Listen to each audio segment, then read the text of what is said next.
very long time. Uh, and we have to be aware of our blessings. I try not to complain, you know. I try to explain and not complain. Explain and not complain. There you go. I like that. It's like results, not excuses. Yeah, you know? yeah. Was there a time in your life that you knew maybe that there was more for you, that you wouldn't get lost on the island, that there was a purpose, a big purpose for you, and everything has kind of created opportunity for you? Was there a time when you became conscious, like, in your life? I actually came conscious as a little girl, at the age of 10. I became very, very aware. I was adopted at the age of 10, so that changed my life. So it was a military service person that adopted me and showed me a different kind of love that my parents and grandparents couldn't give me, or great-grandparents. So, because I didn't know, what true love was all about until this serviceman adopted me. So tell me a little bit about life before your adoption. What was going on, and where were you? Can you tell me a little bit about your early childhood? Well, in Florida, my family, they migrated into Florida from the Caribbean looking for work, during World War II. And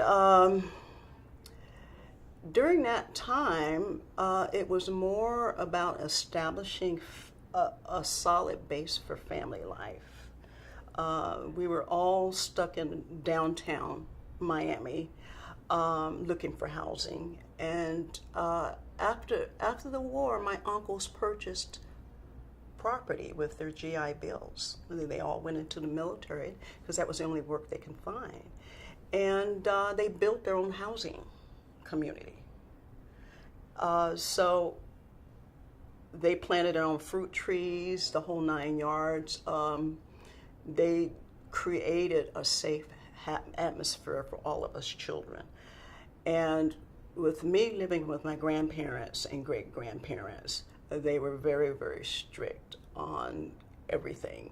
I didn't have to leave the yard for anything. It was fresh fruit growing, your mangoes, your guava, your sugar cane, you had it all. You didn't have to leave the house. Everything, they provided everything for us at home. Wow. Do you remember coming to Miami at all? Actually, no, I did not. I do remember one of my uncles purchased some property on Merritt Island. Merritt Island at the time, I remember there was only one way on that island, one way off. And that's where Cape Canaveral was, on Merritt Island, Cocoa Beach, Florida. And we had a fruit side stand. And they would stack up a group of Coca-Cola crates and have me stand on the crates to take the money from the customers. So, I used to be able to, talk to people coming to and from Kennedy. The name was changed from Canaveral to Kennedy Space Center. Coming to and from, they had to go buy a fruit stand in order to get to the Space Center. Did you do that a lot? I did that a lot. I did it mostly on weekends and holidays, Otherwise, I was in school. Tell me about how it came about that you were adopted. Well, the gentleman that adopted me, he was actually temporary duty in Florida. And he befriended my family, and they used to invite him over for dinner, and he saw this little girl smiling at him all the time, and just, in the kitchen helping grandma and great-grandma with the meal and whatnot, and he was fascinated. So he inquired to my grandparents about me, And he says, well, I want to adopt her, And my grandfather says, well, she's a very special little girl, um, if you think you want to do this, let us know. So I didn't know at the time what was going on. All I know is he made more frequent visits, more than just on Sunday dinner. He talked to me a lot, and he kind of like was interviewing me. And before you know it, I was whisked off to Washington, D.C. He was a Marine working at the Marine barracks at the White House.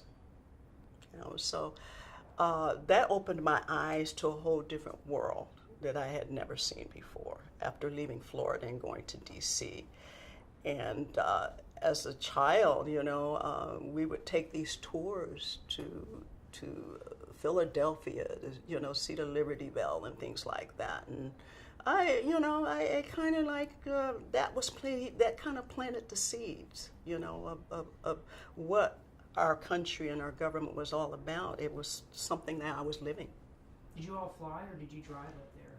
We actually drove. Yeah, we actually drove.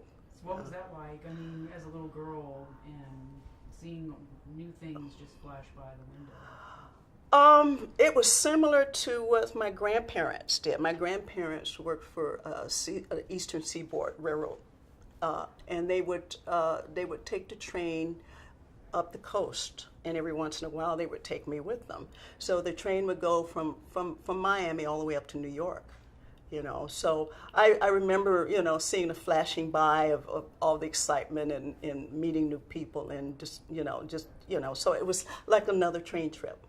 It was just, I didn't understand what was going on, but I guess they were showing me so much love and attention until it didn't bother me about the change. It was, they made it so comfortable for me. I didn't mind it at all. Did he have a wife? Not at the time. He later actually he later married my mother. My biological mother. Yes, he did. How does that come about? Well, my grandparents made the arrangements. Yeah, my grandparents made the arrangements. That's My old grandparents. school. It is very old school. It was an arrangement. It sounded like they kind of planned it. I believe they did. I really sure believe they did. Coming Having the grandmother and great grandparents, and it kind of they're very old school, very very old school. And in it with the culture coming from the Caribbean, the family orientation was very very important. To culture. Why do you think they let him adopt you? I think it was my grandfather. My grandfather kind of interviewed him, and he showed an interest in, the fact that he has a stable lifestyle. He worked at the White House, so he was a military man by day, but he was also a calypso musician by night. So he traveled, and that's how my family met him on the social scene, and invited him, so, that he was a serviceman and trying to make use of his time by, using his talents. So it sounds like it was a total act of love. Yeah, it was, absolutely. Absolutely. They wanted you to have different opportunity. Wow. So what kind of activities did you get involved in when you went off on your new life with, I'm sorry, what's his name? Clarence Jackson. Okay. Yeah, Mr. Clarence Jackson. CJ Jackson. I got involved with the Girl Scouts. I became a Girl Scout. And that was a whole different perspective altogether. Between church and school and the Girl Scouts. That Girl Scout thing stayed with me the rest of my life. And for my 16th birthday, they took me on a tour across America. We hit every state except for Alaska and Hawaii. That was my 16th birthday. Yeah, yeah, surprise. So that, that the wide-eyed child, was growing up, and just that alone, was putting the icing on the cake, being a wonderful father that he was to plant those seeds of greatness. How long were you all on the road? We did the whole summer. Yeah, we did the whole summer. What do you think was the standout moment of that trip? I got to go to a lot of the countryside of the native reservations and visiting different tribes or nations in parts of the country I didn't know, in Nebraska and Wyoming and, Idaho and places like that where, these things we never, I never knew existed, and climbing into a teepee and, wearing moccasins and, and learning tribal things, that was very, very, very eye-opening for me as a child. So now you're 16, and you've seen all these wonderful things and had experiences beyond the ordinary with the White House. And was he enlisted or an officer? He actually was enlisted. Oh wow! Yeah, he was enlisted, and he taught me that he says, he says, there's only one God. He says, the officers are not gods. There's only one God. and that's how he presented it to me. He says, if you have talent that God has given you, you use it, whether you're an officer or enlisted. It doesn't matter. But the true one is God. Is the number one. So tell me about the time that you explored, joined the military. You did a lot of stuff first, though. You went to medical school. I did. I was at medical school at the time. I was at UCLA. I was in my 5th year of med school when the female recruiters came to our campus. And they were interviewing.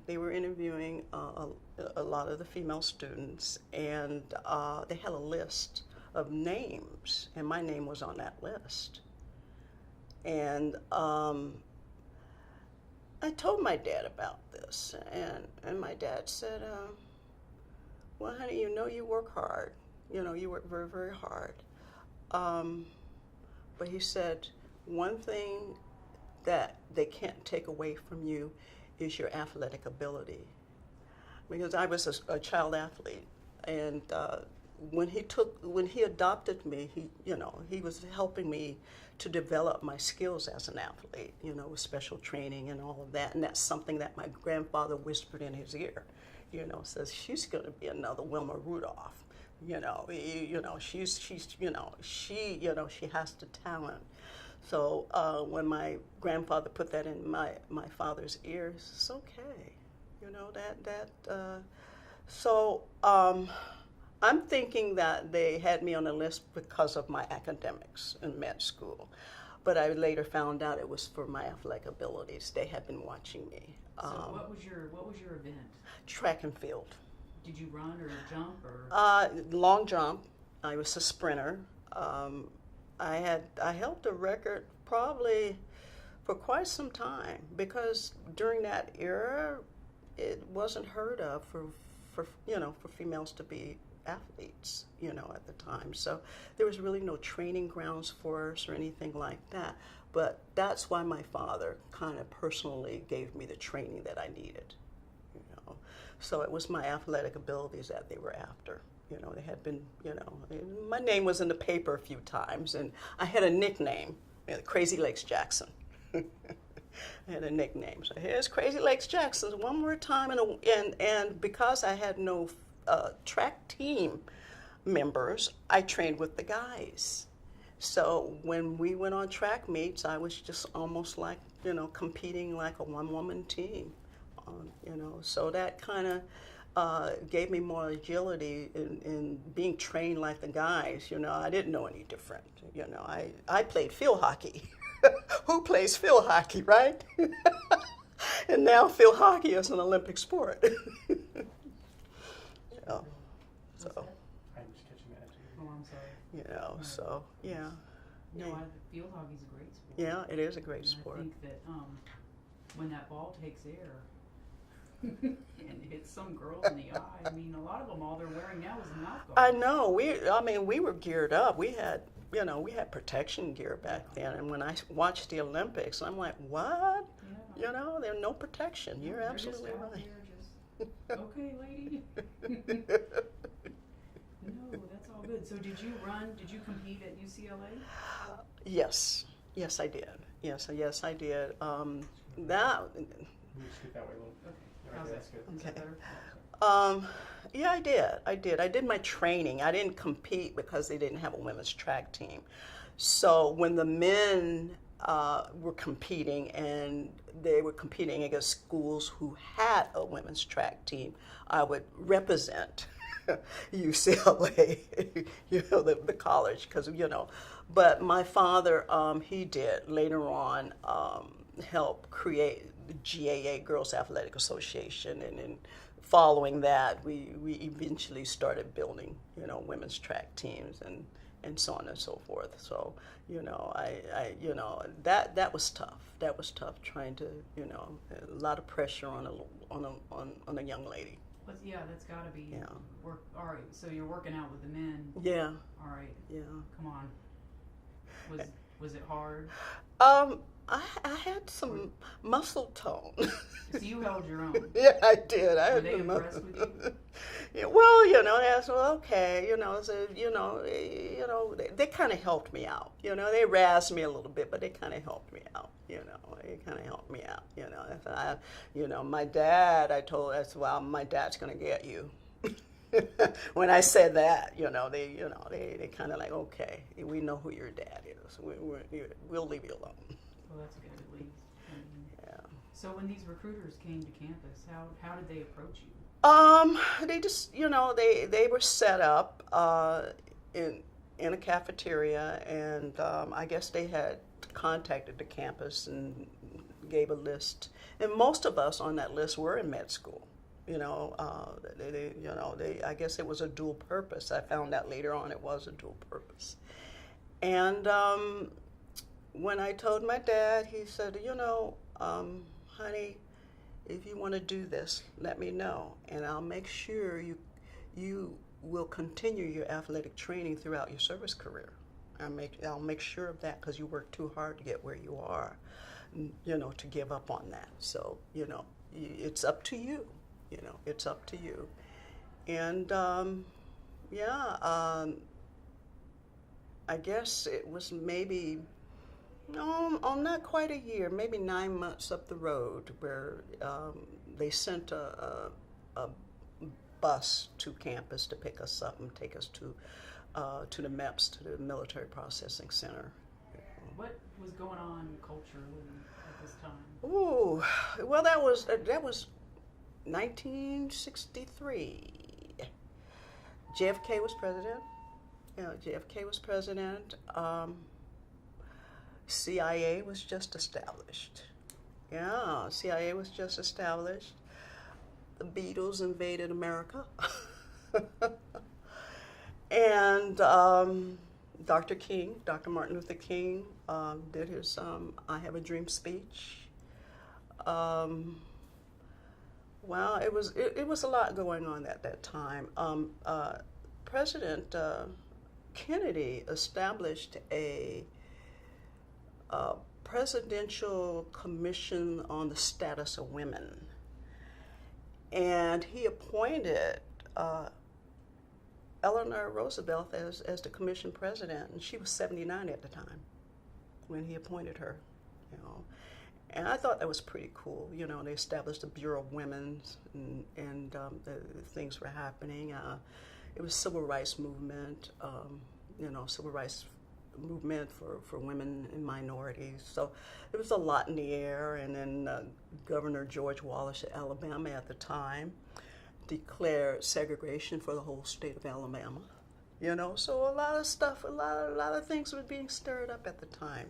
You know, in 1963. You know, there was a lot going on. How did it feel getting on the bus?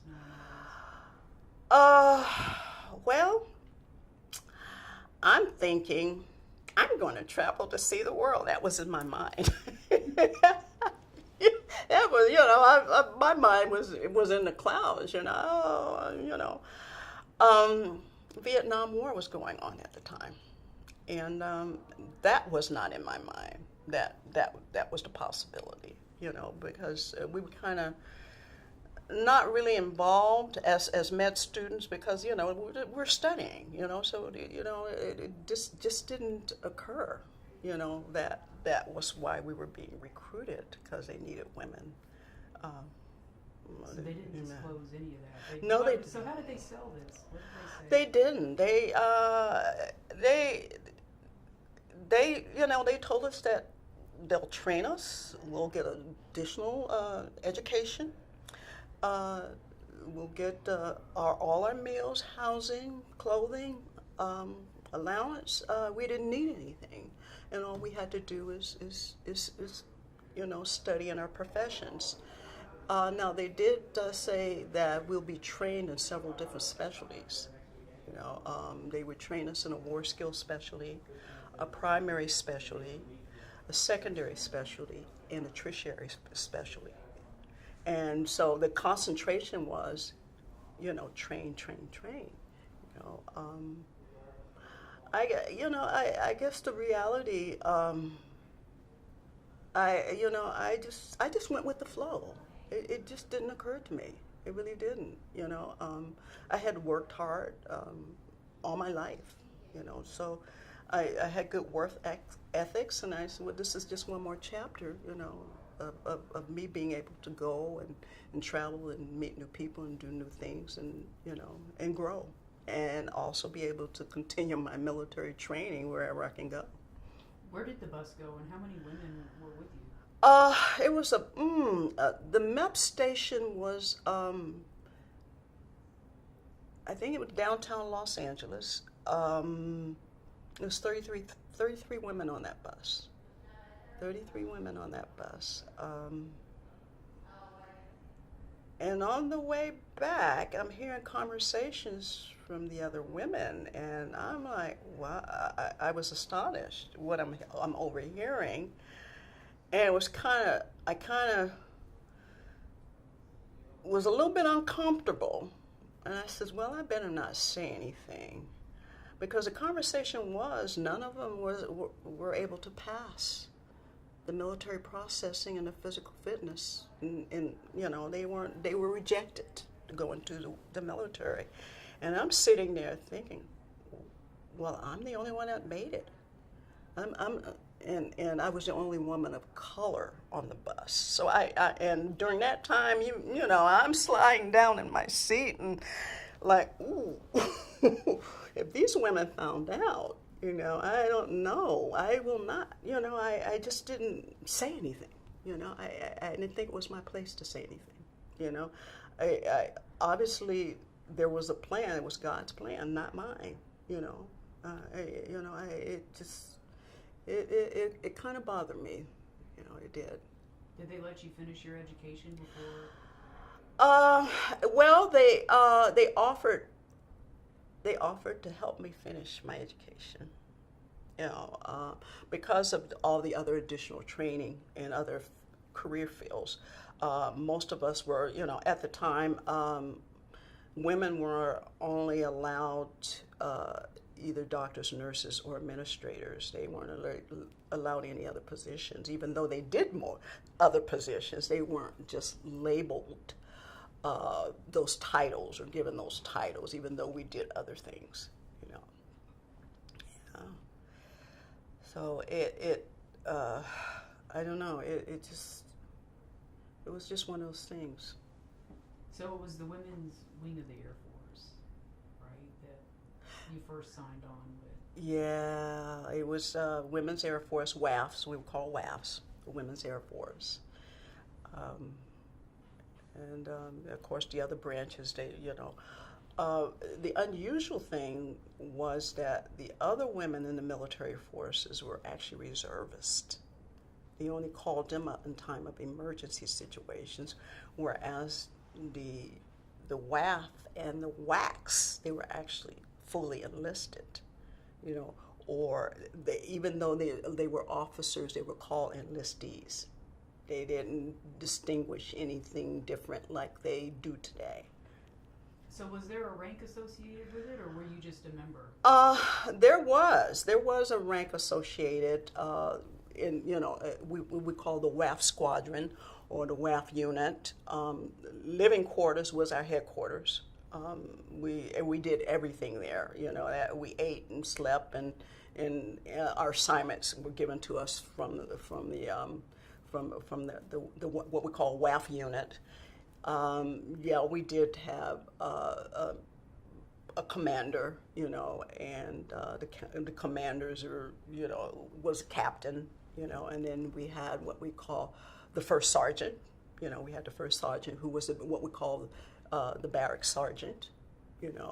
Warrant officers, mostly the warrant officer ranks, which I don't know if it still exists today, but the warrant officer ranks were the ones that women were given at the time. So where did they send you first?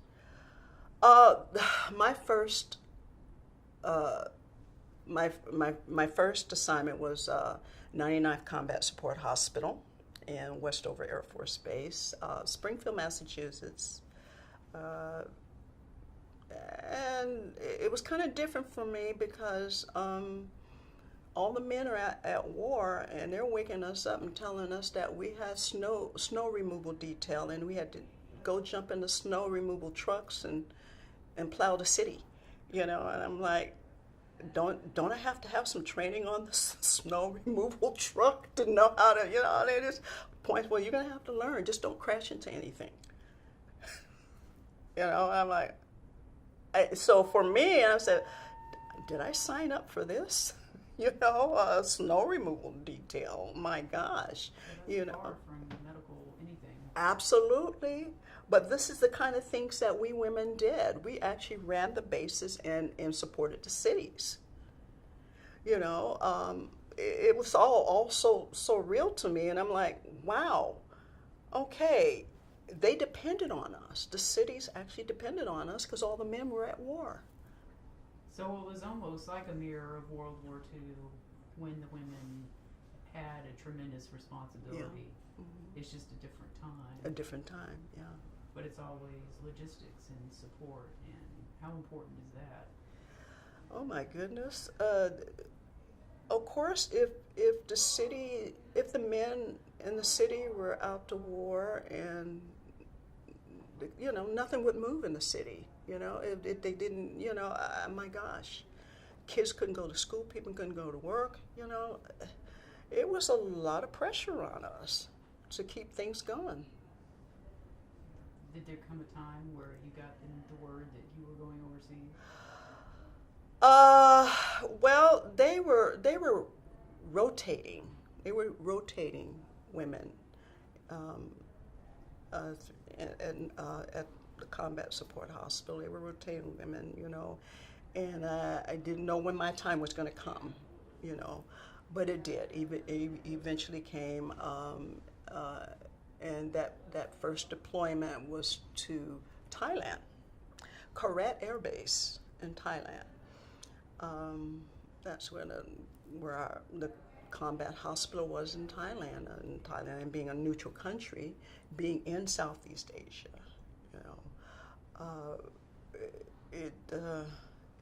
it was a little different, a little MASH unit out in the field. We had a MASH unit, but we actually had hospitals to transport them from. When they were brought in from the combat zone to the MASH unit, from the MASH unit to the hospitals, different hospitals in Thailand. So was it like the MASH we see on TV? Was it tense and?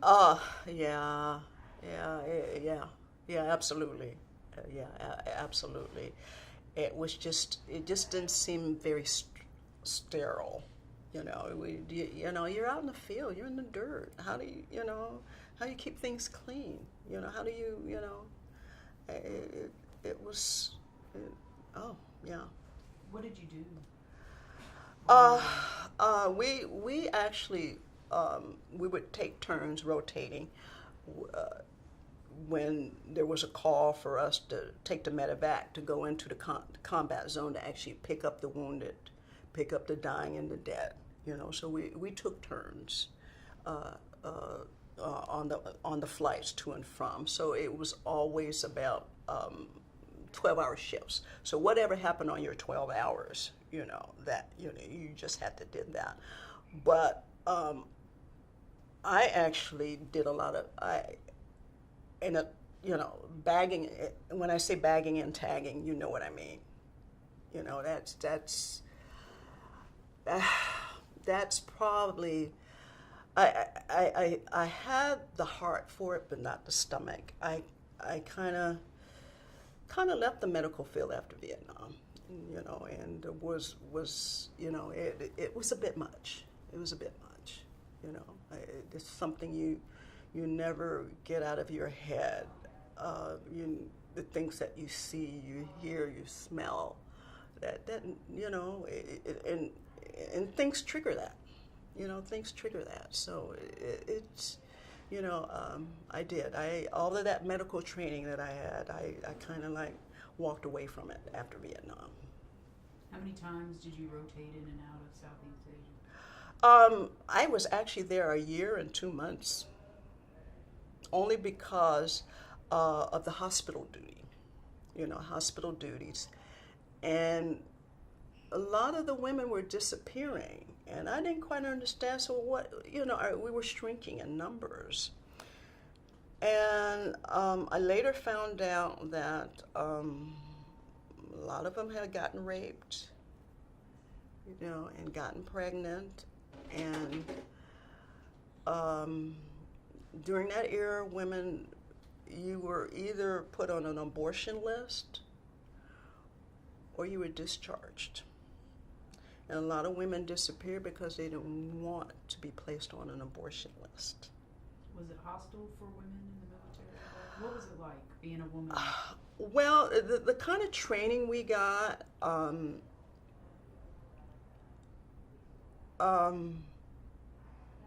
whereas we traveled in groups, never to travel alone, never put yourself in a situation to be raped.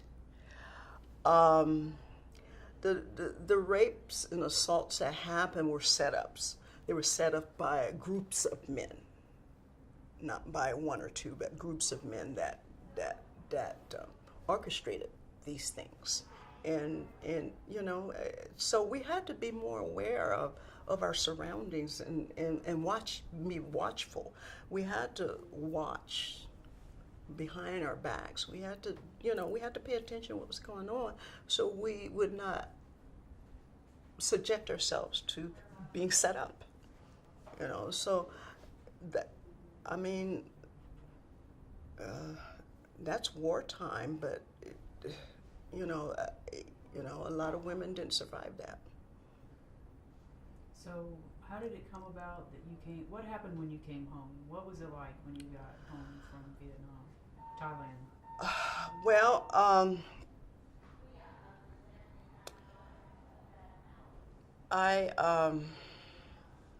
I went towards the end. I guess the last 6 months of my combat tour was when the war was coming to an end. So at the beginning it was a lot of hostility, and then I'm seeing a change, through that, and because we were losing so many women, I had to do a year tour, opposed to a 6-month tour, So I did witness a drastic change when they finally put an end to the Vietnam War. The rescue efforts to get out, a lot of the the families that supported our military, you know, and helped us with a lot of things. We did have a lot of military advisors who were Vietnamese and Cambodian, Laotians, you know, Thais, help them get their families out, you know, because everything in the fall of Saigon, you know, everything got confused, you know, a lot of scrambling, and you know, but we were at the end of Vietnam. They assimilated, they disassembled the women's military forces. We were no longer a separate force. They consolidated us. You know, DOD decided just to consolidate us and put us all under one commander. There weren't enough positions, I guess, officer rank positions. Some of us that did maintain warrant officer ranks, we were able to maintain those, but a lot of the women lost their commission and were converted into the enlisted ranks because there was not, they consolidated us with the men. So it was all about the priority of the positions. So our war skills specialties went away, and we were converted over to either a primary, secondary, or a tertiary specialty that we were trained in. So it was a little different, a little chaotic, because now we had no more female commanders, we had no more female first sergeants, we had no other females looking after other females. It was like we were thrown to the wolves, you know, and it was kind of chaotic. What happened to you? Well, you know, they gave me a group of the worst men to train. You know, it was the guys who were drunkards, or they were either alcoholics, or they were drug addicts, or, you know, rapists, robbers, you name it. They gave me the worst guys to train. And the last resort. You know, I was their last resort before these men were to be discharged out of the military. So, well, you know, it was a joke to the men. It's, well, you know, if the women want to hang with us, then we'll give them, you know, we'll give them the worst guys to train, you know. And, you know, I'm like, okay, I can do this. I can do this. I can do this. I can deal with these guys. You know, they're not gonna push me out. You know, I can deal with the drunkards and all of that, because I thought about how, and I know the biblical concepts of things that happen when miracles, I was looking for miracles. What I was doing, I was looking for a miracle, because it was almost like, and if you ever seen the show F Troops, you ever heard of the F Troops? There was a TV show called F Troops, and F Troop was these kind of guys, and they actually did a TV series on these kind of guys always getting in trouble, you know, and they would compete with each other who can do the worst thing, you know. So it was kind of like, okay, you think this is a joke? I don't think it's a joke. These men either have a mother, a wife, daughters, sisters. These guys belong to somebody. And this is their lives we're playing with. We need to do something to help these guys. This is not a joke to me.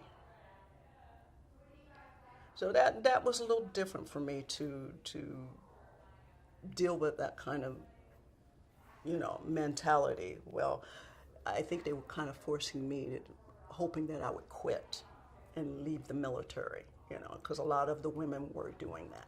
So how did you meet that challenge, though? I mean, that's intense. I dealt with them.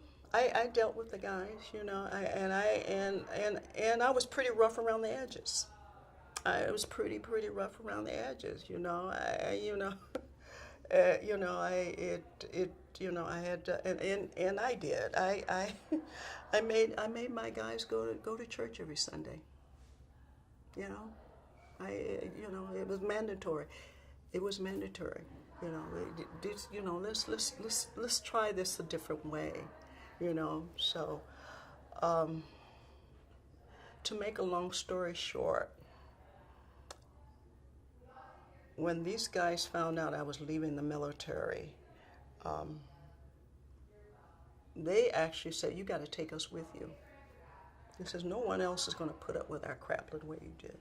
You got to take us with you. You know, we can't stay here. And no one, you know." And I said, "I thought you guys hated me." No, no, no, no, no, no, no, no. We didn't know. We knew that you cared. We knew that you cared. We wouldn't still be here in the military if it wasn't for you. We were on our way out.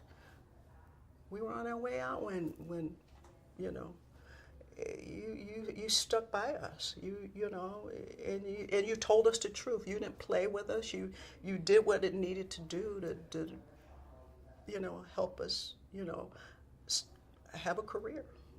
How long did you spend in the military? 25 years. When did you get out? I actually transferred from the Air Force to the Army. How'd that come about? At first, I was going to leave the Air Force. I went and sought some assistance on a sexual assault situation, a sexual harassment situation in the Air Force, and I was going to leave, like most of the women. But I said, you know, I'm going to stand and fight. This because if this is happening to me and other women and we don't fight it and do something about it, it will never stop. I talked to some counselors in the state counselors. I told them about the situation, and they said, you know, you can fight this, but we recommend that you transfer branches in order to fight it. Once you leave that branch, you're out of the system, so they're not going to know where to find you. So that's what I did. I transferred branches in order to fight the case against the Air Force. I had 20 years in with the Air Force. Do you mind just going, you don't have to go into gory details, but what happened? Was it someone in your chain of command? Well, you don't have to if you don't want to. it was a military chaplain. It was a military chaplain, chief of chaplain. My word against his word. How am I going to fight that? You know, and I'm like, there's no way. I says, this chief of chaplain is going to eat me like chopped liver. How can I, you know, I mean, so that, yeah. So my goal was to stay with the Army as long as it took for me to fight the case. The Army sent me on special assignments with the U.S. Navy. So they wanted to make sure that I was protected, because the repercussions have happened with women who tried to do something but didn't know how to do it, and they stayed in mainstream and they were eaten like chopped liver. It took 5 years, but I did win the case. I left the military with 25 years of service, 5 years Army, 20 years Air Force. What year was it when you got out? That was in 93. That was 1993. When did they approach you about the memorial? Oh, they approached me about the memorial in the 80s. So how does that come about? Because in the 80s, Vietnam was largely forgotten about. Exactly. Absolutely. Exactly. Was it out of the blue or what? Well, the few it was like we call it the new women's forces. We women from the women's military forces called it the new women's forces. They started recruiting all these women into the different branches of the military, and it was more like they didn't have a clue, because the men, they were being trained completely different from how we were trained. None of them had a war skills specialty, a primary, secondary, tertiary. We were,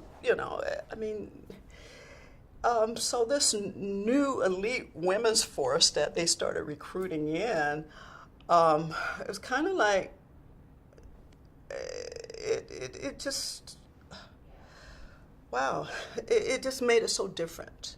It just made it so different. So, if you told them you're a Vietnam vet, and they say, yeah, right, So, the few of us who did go to combat as nurses, as doctors who were out in the field, so we need to get together and do something to commemorate what we've done, because no one is patting us on the back. No one is honoring us. No one is thanking us. No one's praising us. No one. How many times did we go in there and, some of them never came back, So the thing is that we needed to do something ourselves. So we started doing fundraisers and asking for help and doing a memorial, and because we didn't want to be forgotten. So it was from it probably took us about a good 10 years. So from probably about 83, 84 to 93. Where it came out of our own pockets. We paid for the memorial ourselves. And then eventually, as time went on, when it got closer to the inauguration, that's when things start kicking in. There was some interest of doing a Women's Vietnam Memorial Foundation where we can sell T-shirts and people can donate and things like that, and we can get the natural parks department to be able to get us some real estate to put it on. But they were I think that most of the images, they actually use images of a lot of us, and I was notified that they wanted to use my face image as one of the faces in the memorial. So as you can see, I'm the one that's looking up to heaven. If you ever go to Washington, D.C. to see the Women's Vietnam Memorial, that is they used my face. And I'm very honored that, and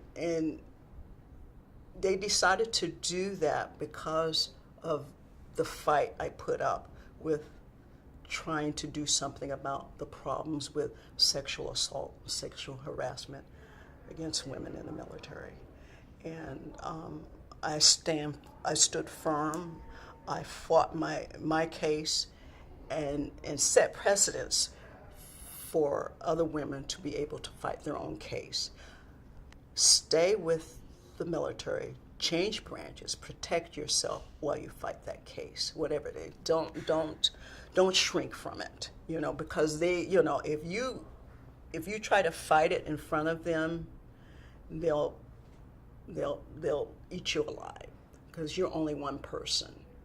You have to fight it secretly.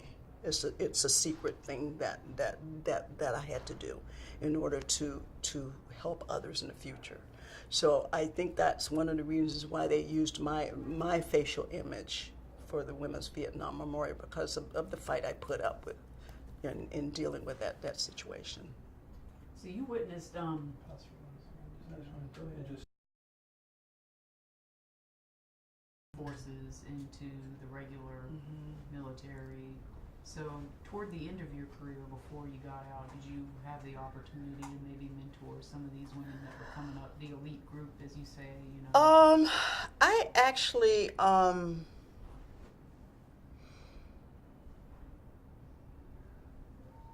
I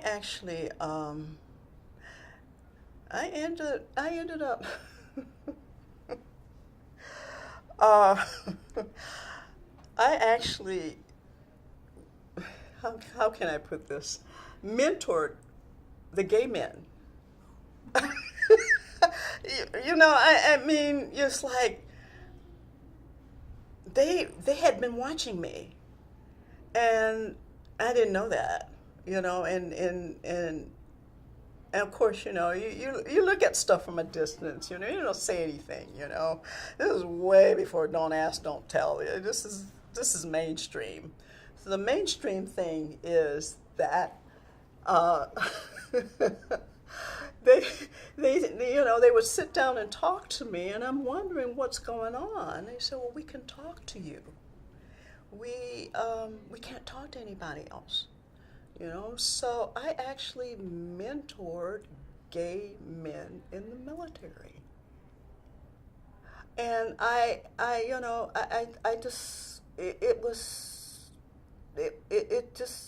didn't think nothing of it because they're human, and I knew that they weren't supposed to be there, and no, they needed a job, they needed a life too, so yeah, that was a little different. I wasn't expecting that.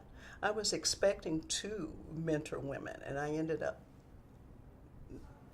doing this all together. It just happened. It just came to me that way, so I did it. What do you do? When something is presented to you in your lap like that, you don't walk away from it. You deal with it. So it's 1993, and you're getting out. What's it like for you to retire? Well, I had no break in service. I guess my case caught the attention of people in the Navy, because that's where I was based at. I was based at a Navy base, and being that I was Army, I stood out like a sore thumb. I was offered a job with the U.S. Department of Treasury. And they said, well, you don't have to have a break in service. You can retire on a Friday, and we can send you to law enforcement training on Monday. And that's what happened. I didn't have to pound the payment for work. They offered work to me. So we're watching you.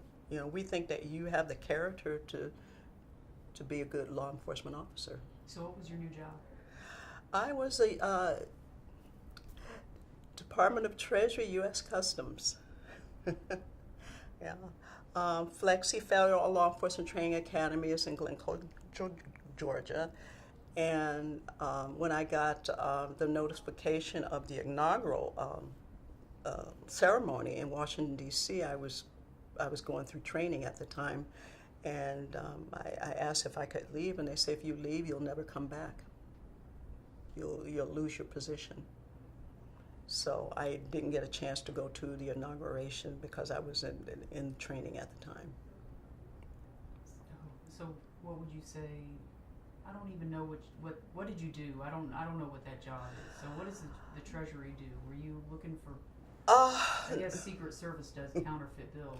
Yeah. Well, U.S. Customs, first of all, U.S. Department of Treasury is the oldest department in the federal government. It was established after the signing of the Constitution.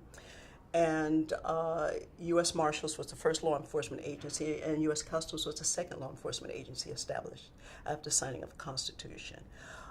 Believe it or not, we were given anti-terrorism training back in the day, in the beginning. There was always people coming to our shores here in America trying to infiltrate during the, in 1776. You had all kinds of people trying to, so that training has been integrated into our U.S. Customs training today, like they did in 1776. And as time, as progression, it progressed on, as time went on. What was the culture like? Was there similarities and differences between the military and the Treasury? I mean, there's got to be a lot of veterans working with. There is. Matter of fact, and it was to my surprise when I was studying about the history of U.S. Customs Service, it was the revenue generated that was brought in by U.S. Customs that helped establish all the additional departments of the military. The job of Customs is to protect the revenue of the United States. So the additional revenues that we got in that's the money that was given, that Treasury had given to DOD to establish the different military departments and Department of Defense. I thought that was exciting when I found that out. So that's a bit of history I would have never known. What was your most exciting project or case that you say was a highlight of your career with Customs? Well, I would say, and it's a problem today, I was exposed to human trafficking early on in my career. Early on. The busiest land border in our country is Port of San Ysidro in Southern California. A lot of things come through that port. That's the training port for the entire country. We're trained on land, sea, and air, and rail, passenger processing, canine enforcement, you name it. The rest of once you complete your training, your basic training at the Federal Law Enforcement Training Academy, they send you to San Ysidro for your initial, on-the-job training, and then they send you out to your assigned ports, because you get it all. Not only do they give you the initial basics at Flexi, and then they have another training program at San Ysidro. I learned to do it all, and I was fortunate about that. One of the things that they did do that I think is very historical is the building of the wall from California to Arizona. We used surplus material from Vietnam landing strips to build the wall. And we, by our team engineers, our military would be, and that's how we built the wall.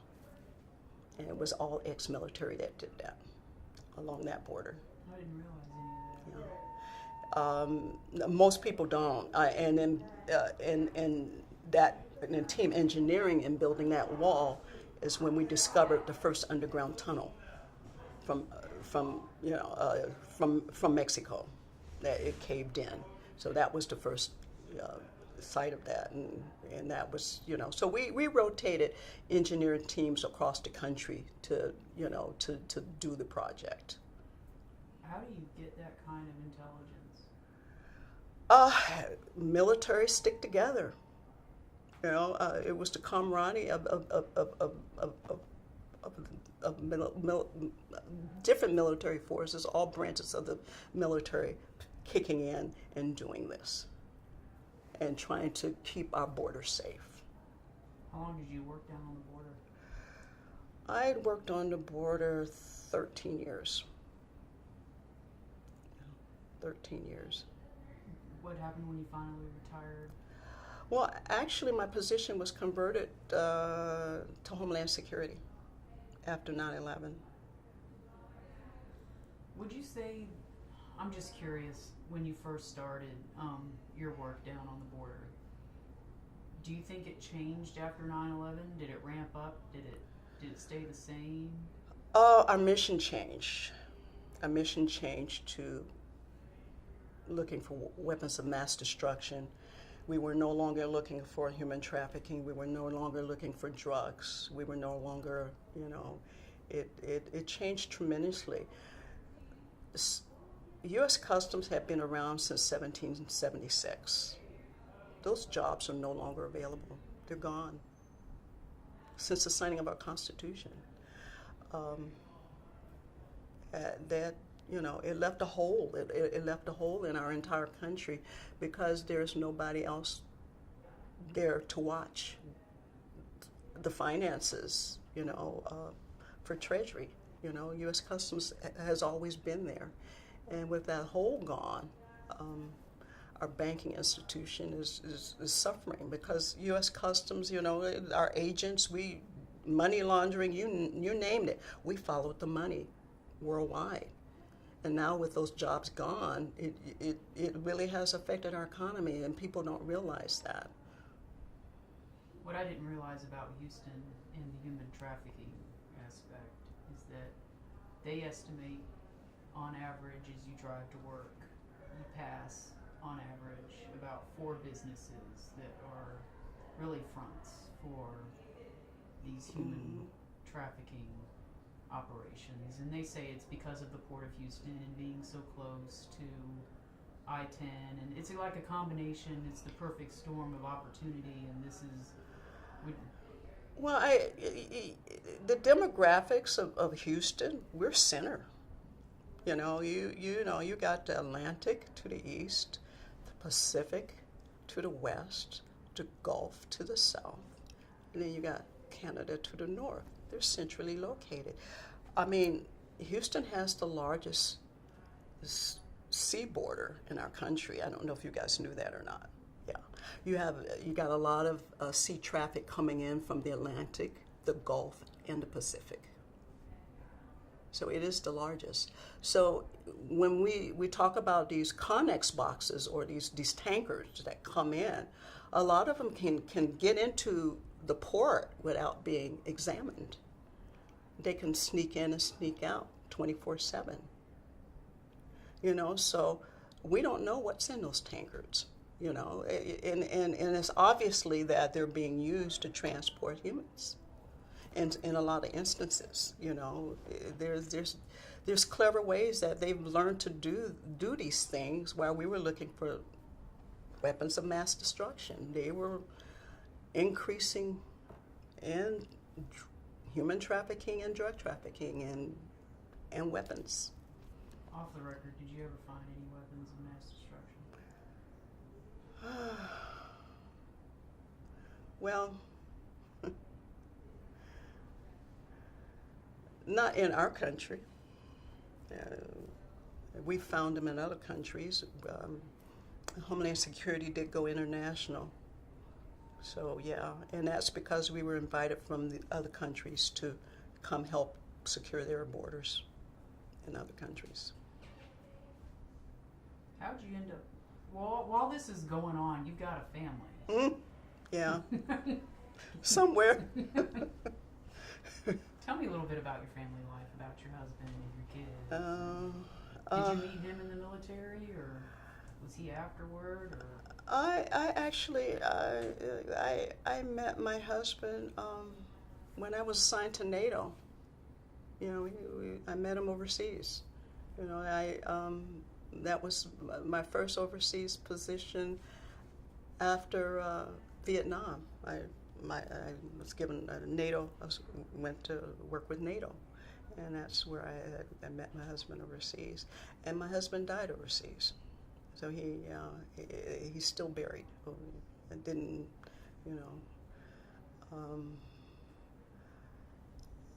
so that, that, and I just never remarried. That's, you never get over that. Right. So what happened when you retired from law enforcement? Well, actually, I was planning on. I was overseas the last assignment before retiring, and I was planning on retiring in Southeast. I did go back to Southeast Asia. What was that like? It was surreal because some of the hospitals were still there. Our what we call our trooper trucks. A lot of the people had, it was surplus. It was military surplus. So they used our trooper trucks as buses, and a lot of motorcycles, a lot of things that we used in the military. They still are using today, in Southeast Asia. And I'm like, wow, this got these things still running. I'm like, what? It was fascinating to me to see the trooper trucks being used as transportation, in mainstream, because we're talking about an underdeveloped nation, and that was like gold to them to have our military surplus equipment still being used and maintained. Today, it's not rusting; it's being utilized. Did you go back with people you had served with, or did you go by yourself? No, I went with a joint task force, a joint military task force. We were still looking for MIAs and POWs, and they wanted to use Vietnam vets. It was the cost of living was just, my gosh, a dozen orchids, $1. Today, $1 for a dozen orchids in Southeast Asia. Wow. My brother got him for the wedding he was in. It was all So my dollar stretched very, very far. So my intentions, I took the assignment planning on retiring over there so my dollar can stretch further. I really wanted to retire in Southeast Asia. Well, why didn't you? I was brought back on an emergency. There was actually a attempted kidnapping on me when I was there, and if it wasn't for me being law enforcement trained, they would have had me. What happened? Because this particular country had diplomatic immunity, we couldn't do anything. So the result was they may try, somebody is we don't know. We don't know how this came about. All I know is I got away. If I was any other woman, they probably would have had me. They could have drugged me and shipped me off to somewhere, But this is part of the problem with human trafficking. This is a problem with human trafficking. It just, I don't know what kind of price I would have bought, but the fact is that, somebody would have gotten large sums of money for someone like me. I don't know. All I know is they had to get me out of there very, very quickly. They wanted me to go to D.C., and I told them, I says no. I says I'm going to go ahead and retire, and I'm going to move to Houston to reunite myself with. I had 3 sisters who had been living and working in Houston for over 20 years. They worked for NASA. They had transferred from NASA, Florida, to NASA, Houston. And because I had the 3 sisters, they had houses strategically located in different parts of the city, and I preferred this side of the city. And I didn't tell them I was coming. I didn't tell them I was coming. I was going to surprise them. And after coming to Houston and getting myself settled, and I'm the big sister, they're younger siblings, so I didn't want to put any pressure on them. I was going to transition myself, and I found out that that NASA transferred them out. So here I am in Houston. This is where I ended up retiring because I wanted to, be with my sisters and do that family thing, kind of thing. So who knows? I'm here. I'm here now, and I look up and I said, Lord, you have a sense of humor. You got me here to Houston. Now what? Right? How did you become involved with the women veterans here? I'm the oldest out of 7 girls. One of my sisters, she's retired now, in the Marine Corps. Major Vernice Anwar is one of the very first female combat pilots for the U.S. Marine Corps. And she knows people here. And she comes in occasionally doing, doing her thing, her little speaking tour. She has a book out and she does this, thing, with the speaking and whatnot. So she kind of put me in touch with a few people here. She had actually put me in touch with someone who put me in touch with former governor of Texas, Governor Perry. And I got a chance to, chat with him and whatnot before he left office. I thought he was cool to know in private life. What did you guys talk about? We were veteran situations. They did a lot for veterans in 2008, 2009 after the drawdown. So that's what we talked about. We were talking about the homeless veteran situation and what we're going to do about it, and it kind of annoyed me because nobody was saying anything about women veterans. They were talking about veterans. I'm like, well, what about women? Come on, what are you doing for them? And I always brought that up in the conversation. You're telling me, okay. So I said, but there's things here that we need to pay attention to when it comes to. I'm gonna have to have you say that again. Yeah. I would love that soundbite, but I've got that phone all over it. He took his time answering too. I was like, Lord, answer your phone. Okay. Okay.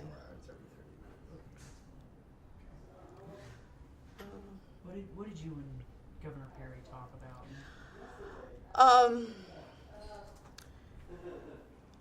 He talked about we talked about this armed forces training center that was built here in Houston. I don't know if people know about it. I kind of, he said it was his pet project, and I don't think a lot of people know about it, and I don't know if I'm supposed to talk about it, but we talked about that. There's a lot. The conversation was dominated mostly. I'm trying to talk over these people that are out here. And Okay. That's a little bit Okay. because I really want. Yeah. Okay. About talking about women since the beginning. Yeah. Okay. Women are kind of invisible. Yeah. And I do want to. I want to touch on that a little bit. Okay. So I want it to be clean. That's all. I'm sorry. Okay. Okay, they're about to get in the elevator. Are they still there? Yeah, they're still there. They were going to get in the elevator. Oh, okay. And there's the elevator making noise. You're always having some lows. What's up, man? An opportune time. Mm-hmm. Get on the elevator, please. Excellent. All right, so we were talking about how women are the most visible service members, but the most invisible Invisible. Yeah. veterans. And you used your voice with, the influence of in the influence of Governor Perry to stand up for women veterans. What do you think about the movement? I think that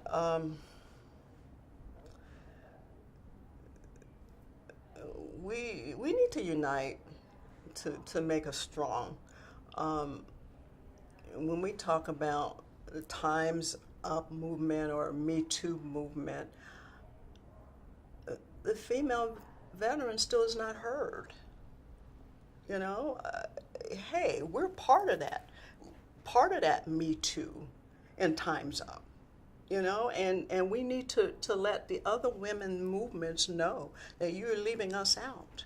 And we shouldn't be left out. We sacrifice too much, for you to have your voice. So listen to our voices now. We need to shout a little bit louder, and let people know that we don't need to be invisible. We need to start standing up and going to all of these other women's organizations to let them know, hey, don't leave us out. Don't leave us out. What you've gone through, we've gone through more. You're not the only one. So I think that because I think once women get together and unite and stand firm, and they surround themselves around the female veterans, I think they can elevate us, and that's what we need. We need to be elevated. Right now, we're tired and we're worn, and we need to restore. Through our transition, we need to restore. But if we don't have the support systems to go through that restoration, they're dying out. I have no contacts with any of the women that I knew from Vietnam. I don't know where they are now. I don't know if how many more of us are still alive. But we need to do something. What do you think the common missing link is between between what the public thinks about veterans and women veterans? What do you think is the missing link? They're not educated. They don't have a clue. We need to educate them, and we need to establish leadership development, educate. If we women were able to, we female veterans can go out and start making ourselves visible in the community by doing leadership development and training leadership, because we have been trained to be leaders already. We have the work ethic. They don't. I'm sorry, we've been tested. They have not. So we need to take our courage, our education, our work ethic, and bring it out to the forefront and say, this is how it's done. Because half the time, our whole day has been completed by the time the average civilian person wakes up in the morning. We've worked a half a day already, So they have not been trained. They have not been tested. We have, and we need to take charge of that and be able to strategically place ourselves in the community and show what real leadership is like and what it should be. What do you think it is about female veterans now or yesterday, whenever, 100 years ago? What never changes? We have a spirit-soul connection. It doesn't matter what our religious background is or anything. The basic element of discipline, the basic element of loyalty, trust, integrity. This is never going to change for us. This is something that we've been taught as leaders. The average professional in corporate America would not survive what we've gone through as a leader. And they should be able to allow an open door for us to show them what we can do and what we're made of. We already know what we're made of. They don't. What are you doing now?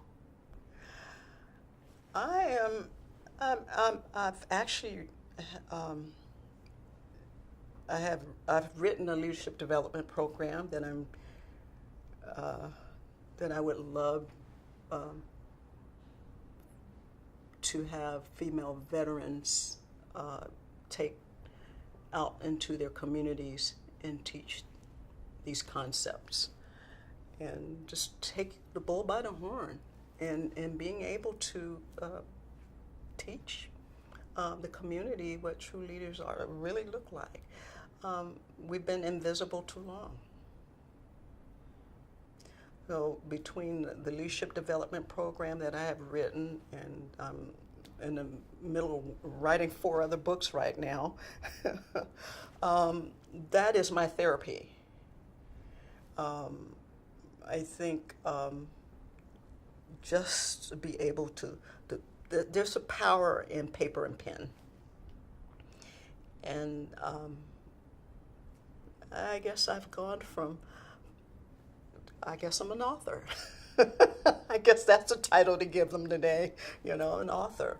I've written 6 books already. I'm in the middle of writing 4 more, and then plus the leadership development program. But I want to be able to present that. I don't know how to do marketing or anything like that, but it's something that everybody needs. Leadership development is not taught in our schools or colleges or universities. It's not taught. It was taught in the Girl Scouts. It was taught with, in different segments of our military career, and we need to use that platform to educate and train the community. I have a question, but I don't know if I want to ask. Looking at this mess we have now, what do you think the problem is? Have we always had this problem and we just don't know because we forget history? I mean, you've lived a lot of life. I think when we planted that seed in doing the Women's Vietnam Memorial, we took the leadership role in hoping that others will follow. And I'm just one person. However, it only takes one spark to start a wildfire. And I'm trying not to tire out, and it could be exhausted. It could be very, very exhausting, feeling like you're not going anywhere. And we need to come out of hiding, because I don't know who is who, and, also not to forget the military spouses, the wives that served, and, they served too, I think, if we come together with the military wives and female veterans, let's work together. We just need to bring more into this because they know they have a story to tell too. We have a story to tell too, but we're separate, and we shouldn't. We should all be working together. It's just we got to find a way to do that, to bridge that gap. You did a good job. Thank you. Is there anything else you think I missed that you want to talk about?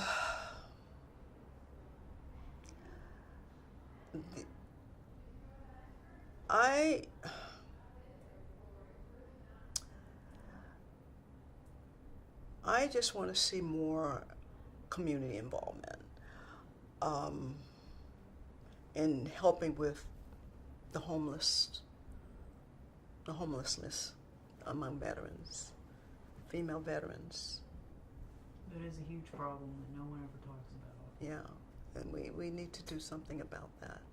I don't know how or what, but we got to put it out in the atmosphere, and let the universe give us an open door to be able to do something, I mean, I feel helpless that I can't help, I don't know how, and that's probably what other people may feel too. Come up with a plan.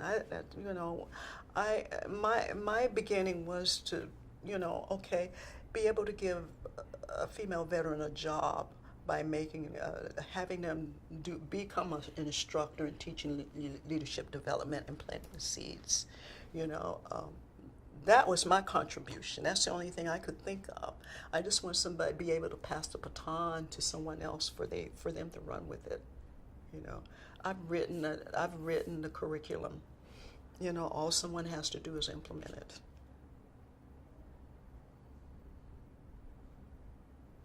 I like that. Why do you think it's important to learn from women like you, the women today? You've kind of already said it. Yeah, What was that what you were telling me about action? What was that proverb you said earlier today?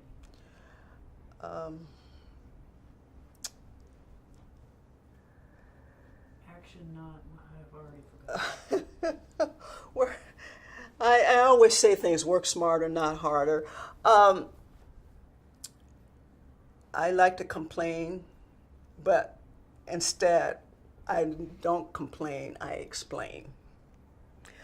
I think if people don't know what they have, they can't tell what they're looking for, and they never find what they want. We female veterans have a gift. Don't hide that gift. And it can be very, very intimidating to come out from under everything that's been organized to a world of chaos. When you're born into a world of chaos, it's scary out there. You know, it is very, very scary. So we have a tendency to be a little bit timid about things because we can't figure out what's going on in the world. But we have the gifts here. We've already been given the gift, you know. So we got to know that we have that gift. And if we don't know we have that gift, we'll never find what we want. So we all have a gift. We wouldn't have never made it through the military if we didn't know we had a gift. It takes substance to get through what we've gone through. So yes, you know, don't shy away. Have courage. Be strong, and reach out to other female veterans and spouses, military spouses. We got to come together some kind of way. We're doing good job. Thank you. Are you okay? I am. Decompressing a little bit? No. I took pictures. These are great. I took pictures of these and your Rick Perry picture, your newspaper stuff. Okay. And, Okay. I would love to have a picture of your dad. Thank you. Does one exist? He's passed on. Yeah. Go ahead. Yeah, he's passed on. Okay. I